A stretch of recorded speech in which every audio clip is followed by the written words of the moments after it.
મિત્રો મને તો ઓળખો છો તમે, હું પેટીવાડી વગાડી ભજન ગાવા વાળો મહારાજ.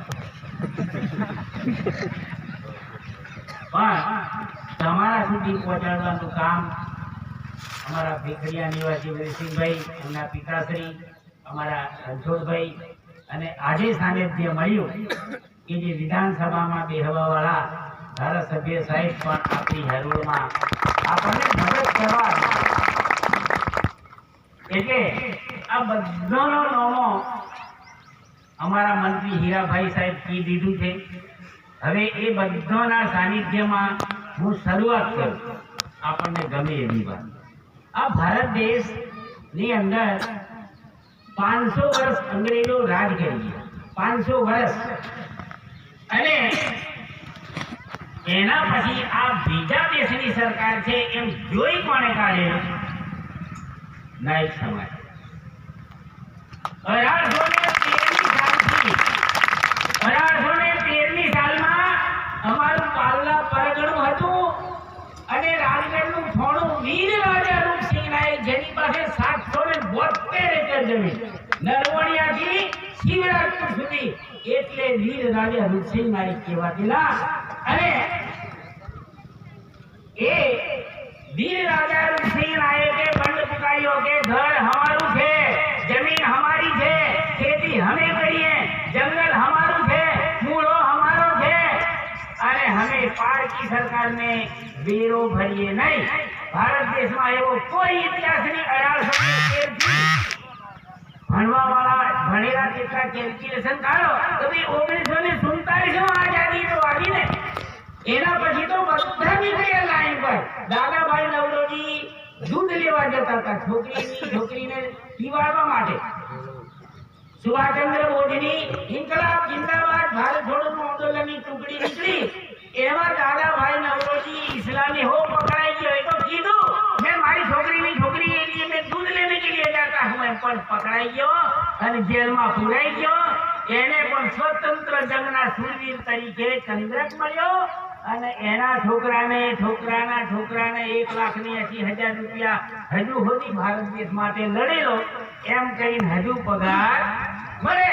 પણ ભારત દેશમાં પહેલો કોમથી ચલાવનાર રૂપસિંહ નાયક જેને ભૂલી ગયા. એટલે આ વર્તમાન સમયના ભગવાન એમ કે અમારા નરેન્દ્ર મોદી સાહેબ જે 2011માં જામુગઢામાં અમે લાવ્યા અને વીર રાજા રૂપસિંહ નાયકને શહીદ તરીકે જાહેર કર્યા, અને એ સમયે જે વચન બોલેલા એ વચન આ વર્ષે ફરી પાછું એમણે કકરોલિયામાં પધારી અને જે બોલેલા કે નોનિયાપરામાં રૂપસિંહ નાયક પ્રાથમિક શાળા બનાવવા છે, વડેખમાં સંત શિરોમણી દોરિયા પરમેશ્વર પ્રાથમિક શાળા બનાવવા છે. સરકારે બનાવી દીધી, એમનો તો ટેજીયો ઉભો કર્યો, પણ જગા હોકડી પડી. મોદી સાહેબ પધારે ત્યાં એટલે કકરોલિયા આયોજન રાખી અને રિમાન્ડથી ત્યાં મૂર્તિનું અનાવરણ કર્યું. હવે 1813 થી શરૂઆત કરેલી વીર રાજા રૂપસિંહ નાયકે આઝાદી આવી 1947માં. મિત્રો આવ્યો ભારત દેશમાંથી. અંગ્રેજો પાસે તોપો હતી, તલવાર હતી, બધું હતું, પણ નાહ્યો કેમ અંગ્રેજ સરકાર? તો કે નાયકની પાસે કોમથી હતી.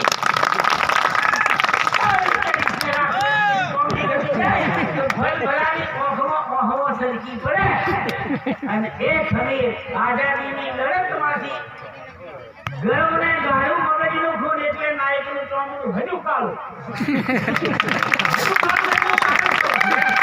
એની હદ પર જાય ને તો બીજી સમાજ વાળા કદાપી ન કરે. નારાયણ ખરાબ થાય ઓકળો મેળવવા નહીં વાત છતીનું વળી જાય ને પડે તો યદો પાછળની થાય અને નાયકનું પોપડું ભૂલી જાય ત્યારે ઓહો ભરે. એટલે આ મોરકાવાસીઓને મેં ધન્યવાદ આપું કે વિધાનસભાના ધારાસભ્ય સાહેબને બોલાવી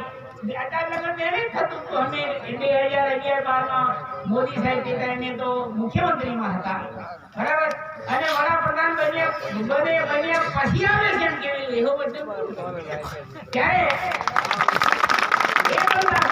હું સોમાભાઈ મેઘાભાઈ નાયક સોમનાથ સાહેબ મારી વિચારધારા કે કેમની ચાલે તે કહો મને.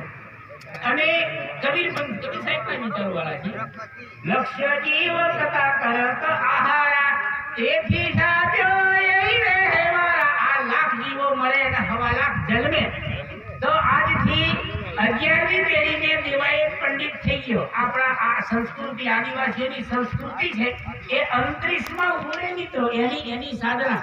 માફ કરજો એક વાત કે મારા પોલીસ મિત્રોને યાદ કરવામાં મેં જરાક સરચૂક થઈ ગયો, અગર નીકળી ગયો. માફ કરજો, એ હવારથી આપણા માટે તપસ્યા કરે છે, ધન્યવાદ તેમને પણ.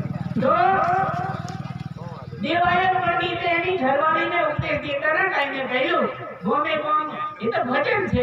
નવલા બોલા ગવેલા પોન રે સોમળિયા વાલા ઘેરે આવેલા ભગવાનજી ગોમે ગોમ ડારે સડકો પુરા છે ને ઘેર ઘેર દીવલા મુકા છે રે એમ અમારા મહારાજો ભજનો ટોકતેલા. 1100 વર્ષ થઈ ગયા પણ એવો જીવ કોઈ જન્મ્યોની ભારત દેશની અંદર. કોઈ દેવાય પંડિતની ભક્તિ અવકાશમાં ઊભી રહી અને 1100 વર્ષ પછી એક જીવ જન્મ્યો, નરેન્દ્ર મોદી સાહેબ.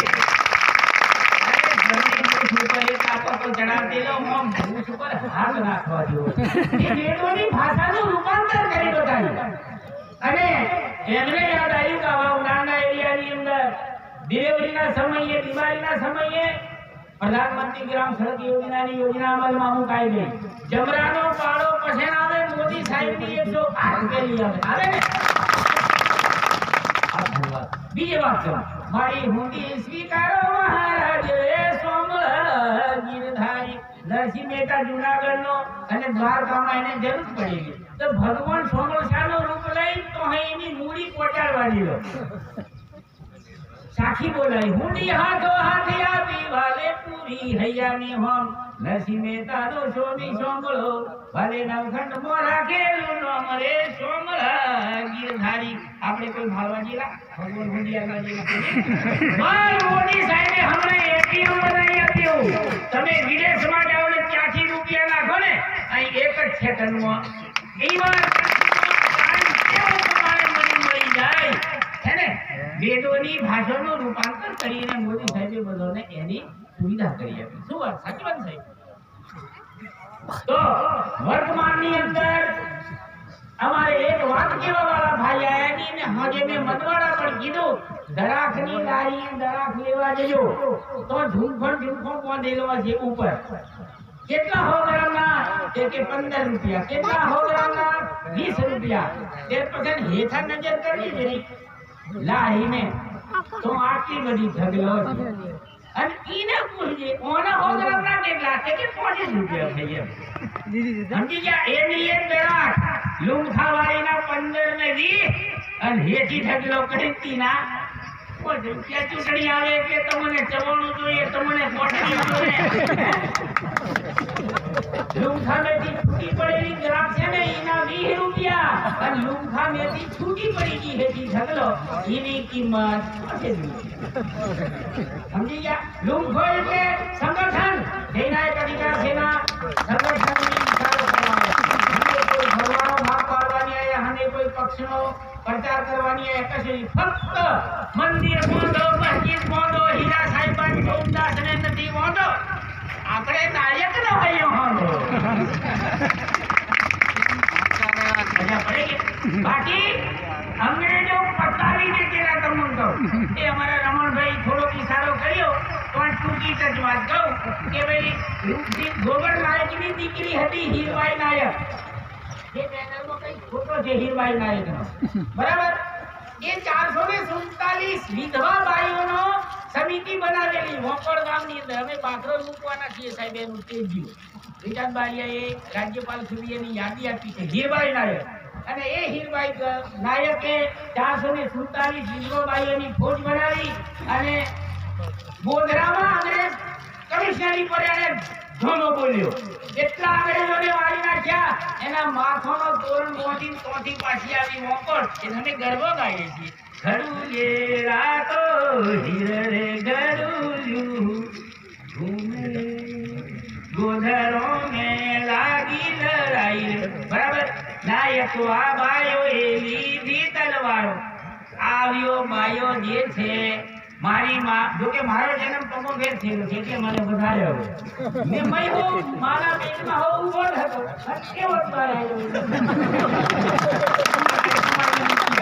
તો હાથે નારાસડી મોદેલી આવે ઉતાર કરો કેટલા હાથે નારાસડી કેટલા હોય એટલા આ પ્રદેશ મિત્રો સમજી ગયા 1979 માં રૂપાનાયક ને ફાંસી આપ્યા બાદ 1979 ની સાલમાં જેટલા નાયક છે તેને ઢૂંઢી